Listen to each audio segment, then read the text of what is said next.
This is Larry Jordan, the host of the Digital Production Buzz. The following interview is an excerpt from a recent program. To hear the entire program, visit digitalproductionbuzz.com. Kevin Bourke is the founder and principal of BourkePR. He has nearly 30 years' experience in technology public relations. He's a marketing consultant to some of the most innovative tech companies in the visual effects, post-production, and production technology markets. Hello, Kevin. Welcome. Hey, Larry. How are you? We are doing well and looking forward to chatting with you today. Before we get into sort of the industry overview that I want to head into, first set the scene. Describe what it is that you do. You don't work for just one company. No, that's right. That's right, Larry. I'm a consultant to actually many companies in the, as you mentioned, the post-production industry. So I work with a lot of different companies on many levels, public relations being a big part of what I do for them, communication strategy, and even just, navigating the markets because there is so much going on and there's so much constant change. And so, I really help my clients, navigate the waters in the markets that we play in. What types of companies do you represent? Not necessarily by name, but by type. Are they really small startups? Are they large established companies? How would you describe them? Yeah, they vary. Primarily, I work with small, sometimes startups, sometimes established companies, but usually they're small, maybe 3 or 4 person shops. And it's the way when I started my business, my philosophy was, I want to work with these companies that have great products, great ideas, but they might not have the connections or the resources or the wherewithal to tell their stories. And I always felt like, these little guys deserve their time in the spotlight too. So I partner with a lot of companies like that and help them, like I said, get their time in the spotlight. Well, it's because you partner with all these different companies that I really want to start tonight's show with you. Because as we are getting ready for NAB, and as Mike and I were chatting at the beginning of the show, this is a particularly stressful time in our industry. It seems more confused than usual. And I wanted to just get your take on how you would describe the state of the media industry today. Yeah, there's so much going on, and I'm kind of every end of the market, so much change, so much in flux. From the camera companies, from the capture side of things, we're talking about 4K for a while. Now we're talking about 8K cameras. The cameras are getting smaller, they're getting cheaper, and things are moving so fast. I think in the broadcast side of things, old broadcasters are scrambling to figure out what's going on out there. The shift to the internet with Netflix and Hulu and people's behaviors changing, consumers' behaviors changing so dramatically. And I think a lot of these companies are trying to figure out this new model and how they fit in. Are you seeing the change principally in audience fragmentation? Is that what's driving the main traditional media companies, or is it technology? I think it's both. I think technology is moving at light speed, and the audience's preferences are changing along with it. Traditional broadcast, cable TV. I think I even said this to you. I don't watch cable TV anymore. I want to watch what I want, when I want to watch it, and on the device I want to watch it on. And I think the traditional broadcasters are really scrambling to catch up with that and figure that out, and monetize that. And I think that's a real challenge. And they're scrambling to figure that out. What trends do you see driving media technology? If we shift to the broader market and the independent filmmaker, however that's defined, whether it's weddings or corporate or broadcast or cable or documentaries, what trends are driving that media technology that we need to pay attention to? Well, I think, the internet and, YouTube and just the democratization of the technology like again at every end of the pipeline, I think is really driving this, and price lines coming down, access so ubiquitous that really everyone can be a filmmaker, everyone can be a broadcaster. So again, with, like I said before, the cameras coming down in price, the resolutions and the quality getting better and better, the availability of distribution channels to share your content are far and wide. I mean, YouTube is exploding just within the past year. Yeah, even but more so. the problem I've got with YouTube is that YouTube doesn't give us the same business models that traditional broadcast or cable does. Based on my views alone, every 100,000 views equates to $110. So 1 million views is $1,000. You can't finance much with that.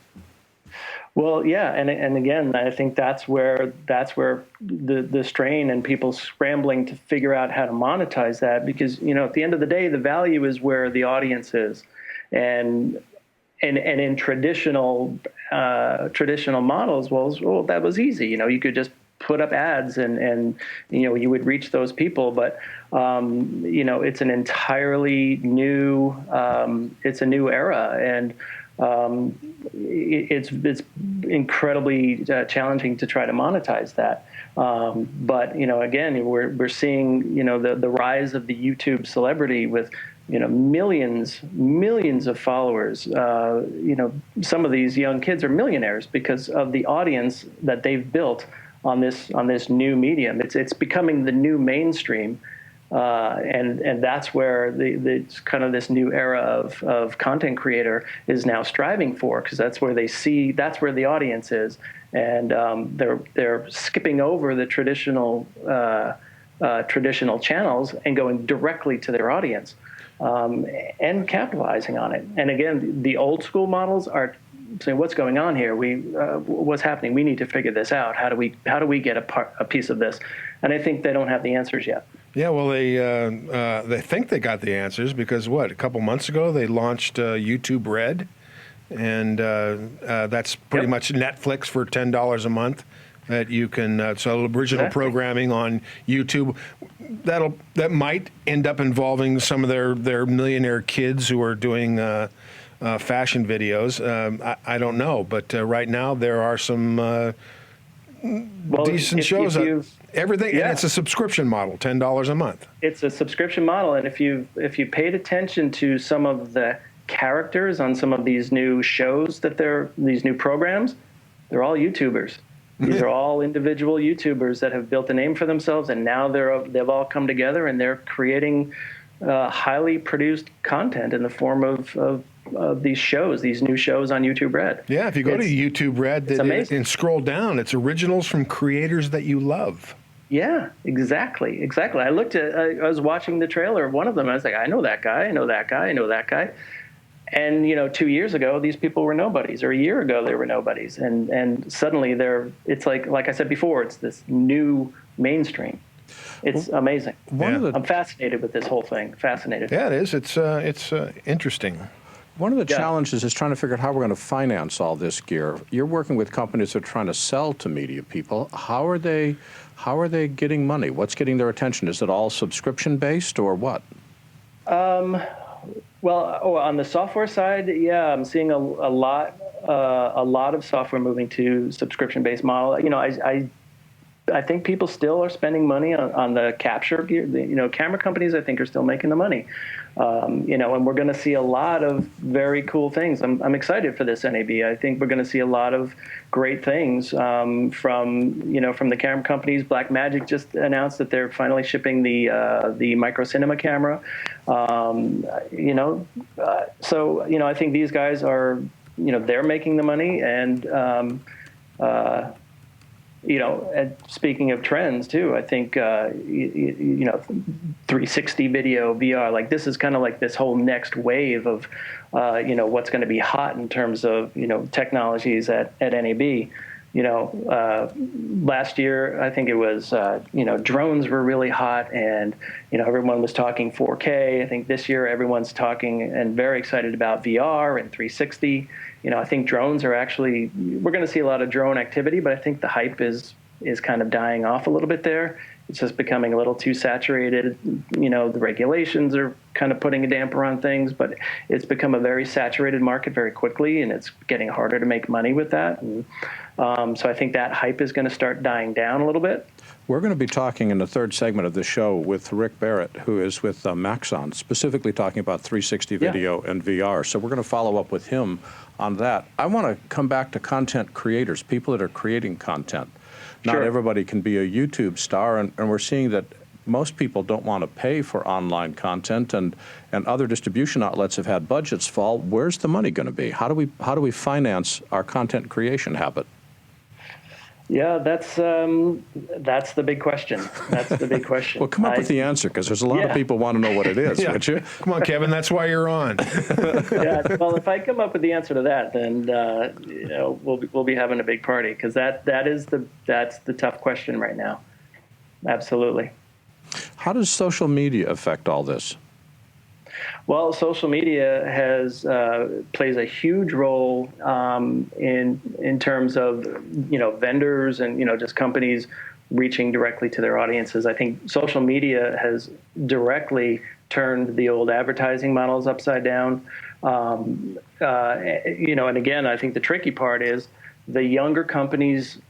They're very comfortable with it. They dive into social media. They engage directly with their end users. They build community, and they build value around those communities. And I think some of the older school companies, they see this going on, and they don't quite understand it, and they know they have to do it, but they don't know how to do it, and so they wade into it, and it doesn't quite feel right. It's a little disingenuous, or they just don't quite get it. So they have a hard time making social media effective for them. But meanwhile, like I said, some of these newcomers to the marketplace, they've grown up with social media. They know how to engage, and they know where to engage. And it's not just Twitter. It's not just Facebook. In fact, it's moved on. Snapchat is becoming huge in it's video. Vine, Instagram continues to take off as a great way to reach your audiences, because again, we live and die in the visual imagery business, and Instagram is photos and video, and Snapchat is video, and it's becoming the next way to connect with your customers. And again, some of the older generation, they don't get it. They don't quite understand it, and they're trying to figure it out, but it's a challenge. You're speaking to me, because I'm still using Twitter and Facebook a lot for spamming everybody on the Super Meet and my local user groups and everything like that. But millennials, they don't necessarily use Twitter and Facebook anymore. They've gone over to Instagram and Snapchat and Vine and texting. And how that works marketing-wise, I have no idea. But that's what they use. And somebody of my generation can't quite figure that out when you're a one-man band and you got to do that. 2 years ago, it was all Facebook and Twitter, and ain't Facebook and Twitter for the younger generation anymore. Right. Oh, absolutely. Absolutely. Kevin, what can we expect from NAB? What trends are you looking at? Well, like I said, I think a big one's going to be VR and 360. I think the camera companies with 4K, 8K, HDR. I think those are going to be big topics of conversation. The North Hall has a virtual reality pavilion, so I think we're going to see a lot of traffic around there as well. We're going to see 360 rigs. We're going to see a lot of vendors creating that virtual or augmented reality experiences and trying to, show people how they can create immersive experiences for their audiences. So I think that's going to be a really interesting piece of the show this year. What should media professionals do to decide whether to buy into a new trend or not? How do we decide where to jump in? Yeah, a lot of people got burned on 3D. Well, yeah, a lot of people did. Because it was, it was clearly a trend. But what's interesting about that trend is a lot of the people from 3D, the experts, the stereoscopic experts, they're the ones who have evolved into this whole VR and 360. Because if you think about it, the technology for VR and 360 is rooted in 3D. So, it wasn't so much that died away. It's evolved, because those technologies are, like I said, it's rooted in 3D technology. But, there are visionaries out there that, they see where things are going and they drive, with either new technologies, new softwares, new experiences for their audiences. And it's you have to keep a careful watch on how it's resonating. And you mentioned 3D, it never resonated with audiences. Yeah, well, the same with Google Glass. I mean, there's sociology involved here. There's the human condition, and you take the chance, you take the risk. But you got to look at that human condition, because they're not going to wear those goofy glasses, and the same thing with possibly with VR. I don't know. Kevin, for people that are interested in keeping track of what you're doing, where can they go on the web? Well, you could follow me on BourkePR.com or on Twitter at BourkePR.